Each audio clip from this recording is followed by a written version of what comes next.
Let us discuss about exception handling in Python. While executing a Python program, the program may not be able to generate the expected output. It may generate an unexpected output or it may behave abnormally. Why this happens? These are due to errors found in the program. What kind of errors that may arise in a program?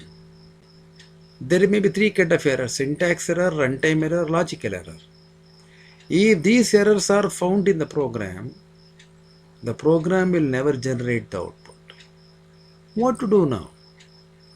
These errors must be handled to execute the program, to produce the output. So this is called as exception handling.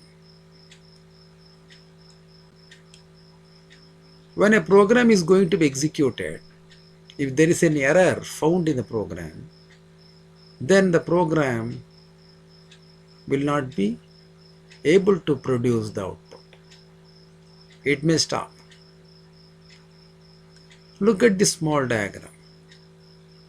Assume this is a program with few lines. Somewhere else in the middle, maybe in this particular line, there may be an error. That error is called as exception. When an exception is found in a program, the remaining portion of the program will not be executed because the flow of control stops there itself, because it has detected an exception. The programmer who has designed this program will write a separate piece of code to handle this exception or the error found in the particular line. This piece of code will solve this error and gives a message to the user. Then the flow of control moves to the next line. The remaining portion of the program will be executed. This concept is called as handling exceptions. There are two kinds of exceptions. Number one, built-in exceptions. Number two, user-defined exceptions. See, in Python, the commonly occurring errors which were found by the regular usage or the regular execution of the program are called built-in exceptions. The Python library has the standardized solutions for these kind of errors.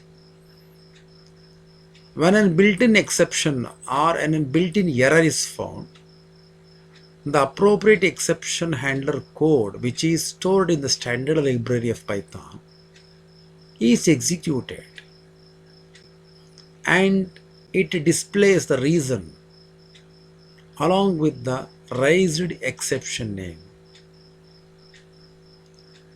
Even the programmer can also create his own customized exception to suit one's requirement.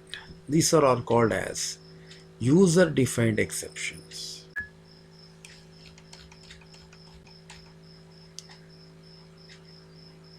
Programmers can also forcefully raise exceptions in a program using raise and assert statement. Let us look this sample program. Using the raise statement, we are generating an exception. Look at this sample program. Within the try block, you are accepting an input to this variable age, and if this condition gets true, you are raising an exception.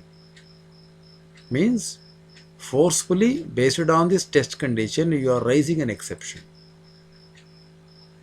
If this condition gets false, this print message will be printed. This is an exception message that will be printed on the screen. Take this sample input. Enter the age. You have entered 34. That will be assigned to this variable age. 34 is greater than 18, not less than 18. This condition becomes false and you will see this message on the screen that the age is valid. Take the second sample input. Enter the age. You have entered 12 as an input. That 12 will be assigned to this variable age. 12 is less than 18. This condition becomes true. Now, based on this test condition, you are forcefully raising an exception. When an exception is raised, the flow of control jumps to this exception and you will see this message on the screen that the age is not valid. This is how, using raise statement, you can forcibly generate an exception. Look at this. Another example. There are two input statements which accepts input for A and B. Again there is a test condition. If B is 0, raise an exception named arithmetic error. If this condition gets false, print this message. If you find an invalid input, then this built-in exception will be raised. This is the exception that you are implementing with raise statement. Look at this sample input. You have given 34 for A and 12 for B. 34 for A and 12 for B.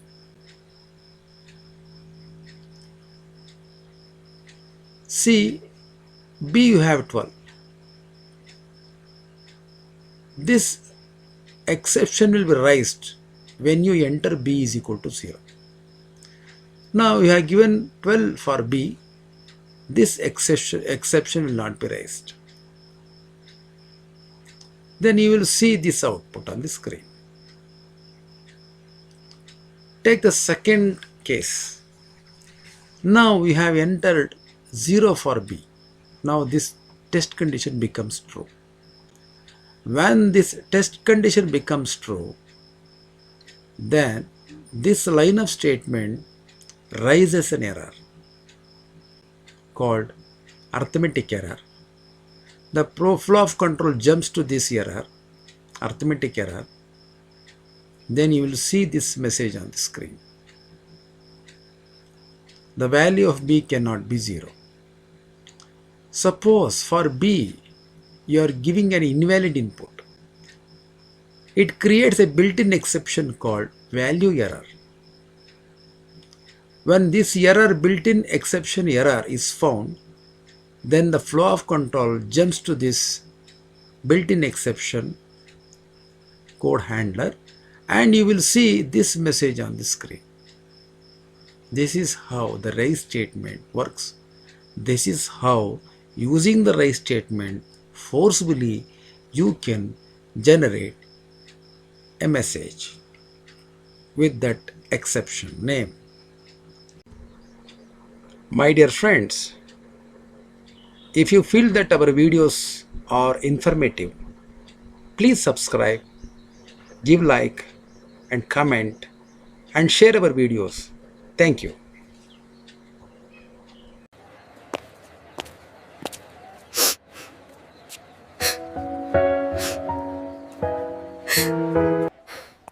ಏನಾಯ್ತೆ ಅನು? ಯಾಕೆ ಅಳ್ತಾ ಇದೀಯಾ? ಯಾಕೆ ಏನಾಯ್ತು? ಈ programming subject ನನಗೆ ಸರಿಯಾಗಿ ಅರ್ಥ ಆಗ್ತಿಲ್ಲ. ಎಕ್ಸಾಮ್ ಇನ್ನೂ 1 ಮಂತ್ ಕೂಡ ಇಲ್ಲ. ನಾನು ಎಕ್ಸಾಮ್ನಲ್ಲಿ ಫೇಲ್ ಆಗ್ಬಿಡ್ತೀನಿ ಕಣೆ. ಅಯ್ಯೋ ಅಷ್ಟೇನಾ? ನಮ್ ಮಂಡ್ಯದಲ್ಲೇ ಎಡಿಟ್ ಕಂಪ್ಯೂಟರ್ ಸೆಂಟರ್ ಇರುವಾಗ ಯಾಕೆ ಚಿಂತೆ ಮಾಡ್ತೀಯಾ? ಅಲ್ಲಿ ನಿನ್ಗೆ ಬೇಸಿಕ್ ಟು ಅಡ್ವಾನ್ಸ್ ಲೆವೆಲ್ ವರ್ಗೆ ಹೇಳ್ಕೊಡ್ತಾರೆ. ಎಕ್ಸಾಮ್ 1 ಮಂತ್ ಇದ್ರು ಔಟ್ ಬರೋ ಹಾಗೆ ಪ್ರಿಪೇರ್ ಮಾಡ್ತಾರೆ. ಆನ್ಲೈನ್ ಮೋಡ್ ಅಂಡ್ ಆಫ್ಲೈನ್ ಮೋಡ್ನಲ್ಲೂ ಕ್ಲಾಸಸ್ ಮಾಡ್ತಾರೆ. ಹೌದಾ? ಸರಿ, ಹಾಗಾದ್ರೆ ಇವತ್ತೇ ಜಾಯ್ನ್ ಆಗ್ತೀನಿ. ಎಕ್ಸಾಮ್ಗೆ ಎಷ್ಟೇ ಕಡಿಮೆ ಸಮಯ ಇದ್ರೂ class 10th Java, PUC Python and degree subjects 100% perfect ಆಗಿ ಪ್ರಿಪೇರ್ ಮಾಡ್ತೀವಿ.